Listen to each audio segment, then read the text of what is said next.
Good day guys, welcome to my channel.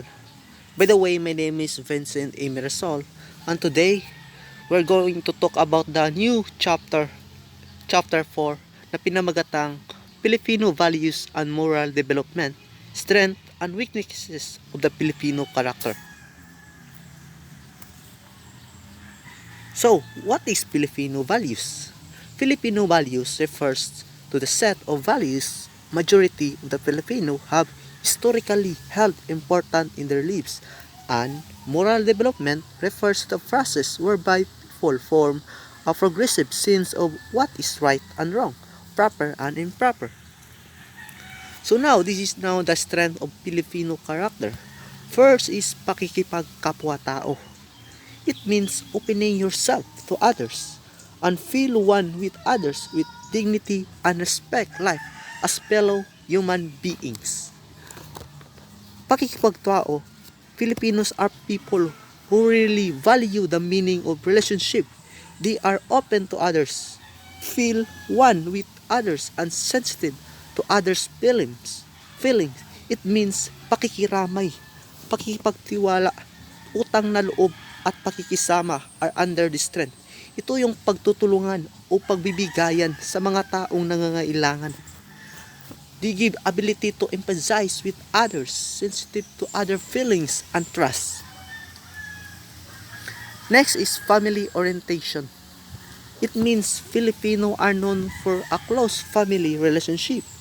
They possess a genuine and deep love for their families, which include not only their parents but also their siblings and other relatives. So in this case, we give a commitment and responsibility to our family. Give respect to the other people or to the people around us. Give commitment given to our parents and elders. And give sense of trust and security towards in needs and sacrifice for the welfare of our family. Next is joy and humor. It means Filipino have a cheerful, fun-loving approach to life and its up and down, a sense of humor and propensity for happiness that contribute not only to the Filipino charm but also to the Filipino spirit. Sense of humor. If we have a problem, we give smile, laughing or smiling at those we love and hate. Tend to make joke about out good and even bad fortune.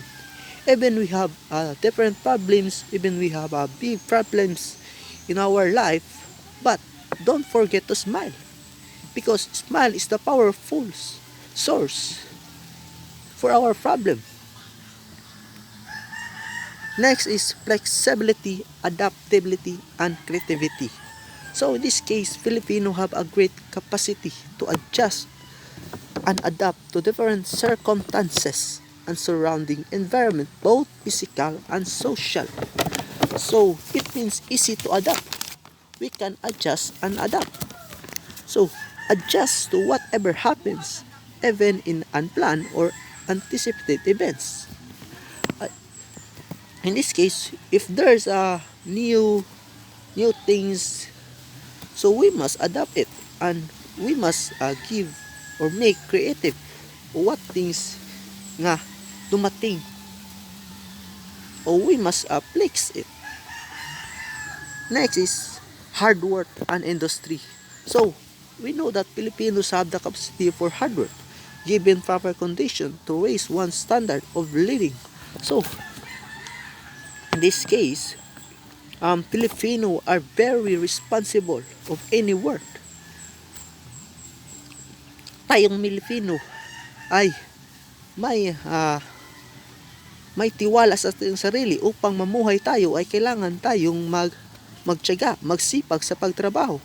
And we are willing to take risks with jobs abroad to have a big income. O pwede tayong mag-ibang bansa dahil tayong Pilipino ay masipag magtrabaho.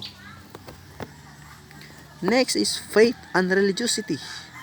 Our innate religiosity enable us to comprehend and genuinely accept reality in the context of God's will and plan. So, Filipinos have deep faith in God. We relate to God like a human being threatened and ask God forgiveness. So, if we have problem, so we we pray to God. Next is ability to survive. Filipinos make do with what is available in the environment. Hard work and deep faith in God, our needs to survive. Yes, even we have a struggle in life, we have problem in life, but if you need to survive, so you must work for it. You must appreciate it. Kailangan mong magsipag upang makakain ka araw-araw, upang mabuhay ka araw-araw. So that's why Filipinos have an ability to survive. We need to find ways to live in this earth long time. Hard work and deep faith in God ang ating kailangan to survive. That's it. And next is weaknesses in the Filipino character. So first is extreme personalism. So Filipinos view the world in terms of personal relationships, an extent to which one is able personally to relate to things and people determines our recognition of their existence and the value. So, we tend to give personal interpretation to action and take things personally. So, because of personalistic worldview, Filipino have difficulty dealing with all forms or personal stimuli. So, extreme personalism,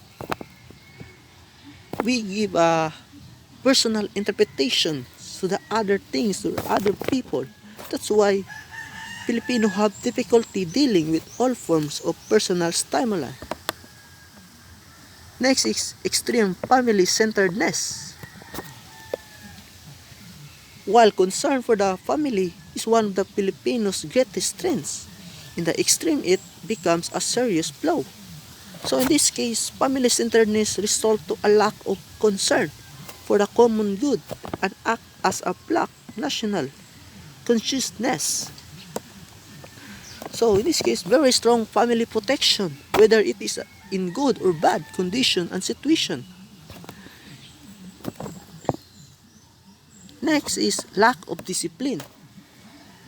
Filipino lack of discipline is manifest in a casual and relaxed attitude towards time and space of precisions. In this case, very relaxed attitude but poor time management. Like that, what you see in the picture. Very form time management.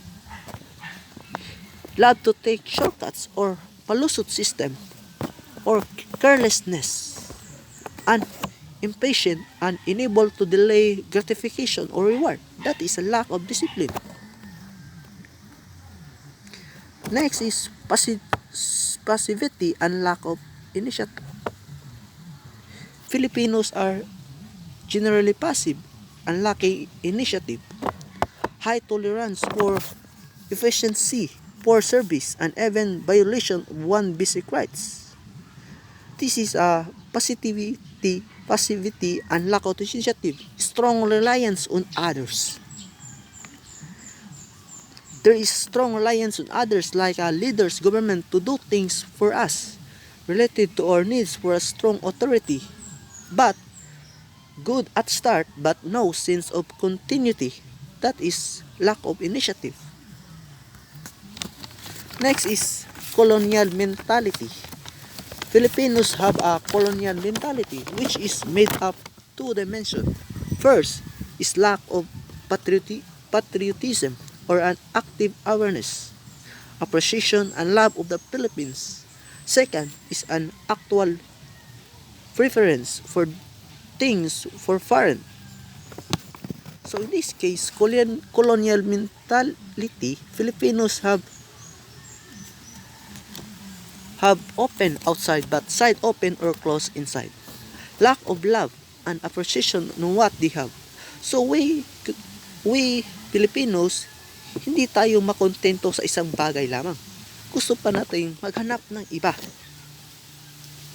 That is a lack of colonial mentality, lack of love and appreciation on what they have. Hindi tayo makontento sa atin. Next weaknesses in the Filipino character is kanya-kanya syndrome.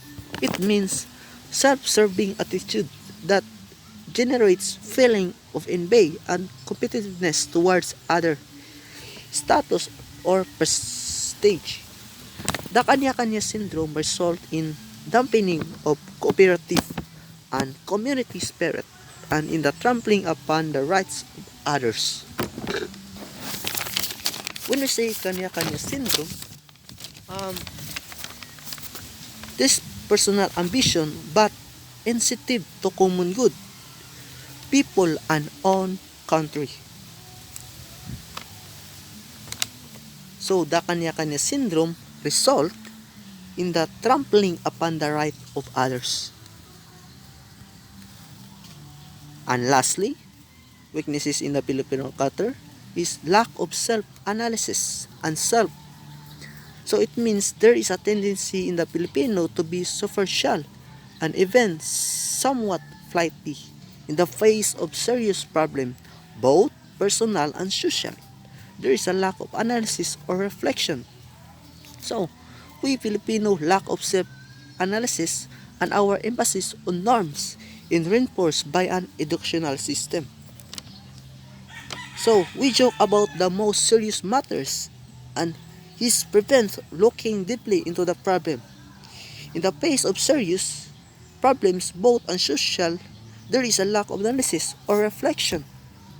That is a lack of self-analysis, superficial and flighty or dreamy. So, thank you for watching, guys. Don't forget to click like and subscribe my channel. Thank you and God bless.